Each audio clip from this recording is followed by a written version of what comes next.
I don't know much, Paul, about unions necessarily and how they operate. I do know that there was a time very much in this country when unions were needed.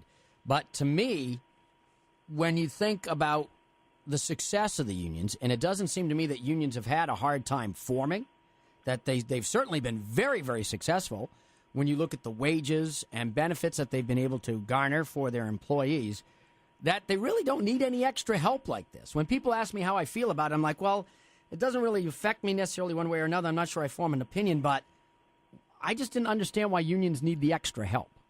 They need the extra help because they've bankrupted their pension plans. They have private jets. They've got lavish spending. When you say they, who do you mean they?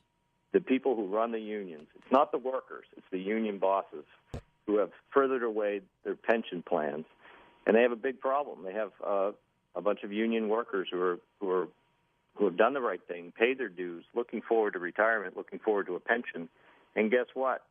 They spent all the money. They don't have money in their pension plans. So they are desperate, and desperate men do desperate things, and I think this legislation is a sign of that desperation. Are there some places in the country, I know the state of New Hampshire has been known for not having a lot of unions, but obviously they're looking for more members, more dues, more open shops, but are there some areas in particular where they don't have much success at starting a union? Every time I see a story here in our area, for example, where most recently I know about it, like a bus company. You want to have a union? Sure, boom, it was easy. It doesn't seem to me like it's that difficult for them to get members or to start unions, and if they can do it in New Hampshire, you think they'd be able to do it anywhere. No, it's a long-held process that has worked. I mean, the reality is when unions go to a vote, it's about a 50-50 split on whether they're successful or not, which seems like a pretty fair system. If you're coming up half the time workers want the union, half the time they don't. Yeah. It allows for secret ballot. It allows for normal rules and regulations. The problem is, again, they need to increase their dues because they have a huge pension problem. So they're not interested in fairness. They're interested in one thing, in bailing themselves out of the mismanagement of funds. You've mentioned all these groups that are backing your organization, but obviously it would be advantageous to all these employers not to have unions, though, because they'd have to pay higher wages and, medical insurance and benefits. I mean, it's obvious why they back this, though, right? I mean, you could name your organization whatever you want. As long as it's anti-union, they're going to back you.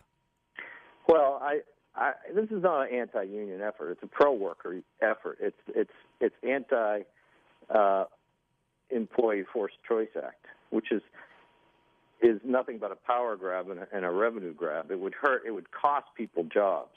And what employers in New Hampshire, small businesses in New Hampshire, I'm a small business person myself, we're all struggling now because of the economy over the last several years. The last thing we need in New Hampshire, where small businesses have always been the backbone of our economy, is we don't need more federal burden and onerous legislation like this. It will cost people jobs because as a small businessman myself, it would mean I would have to either lay off people or not be able to hire people that I would want to hire in the future. Paul, how do people get more information about your group, your organization, and your efforts?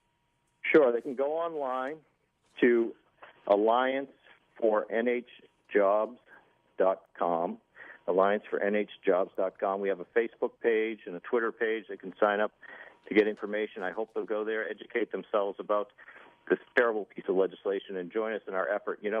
When we launched yesterday, we sent out certified letters to every candidate in New Hampshire running for federal office with a questionnaire about this act.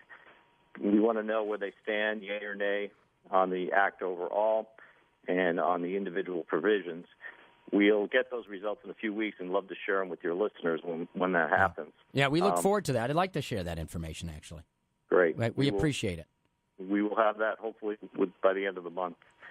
And we look forward to, bringing some light upon this issue. There's a real movement in Congress to get this passed before the end of this Congress because of the likely shift in power in November.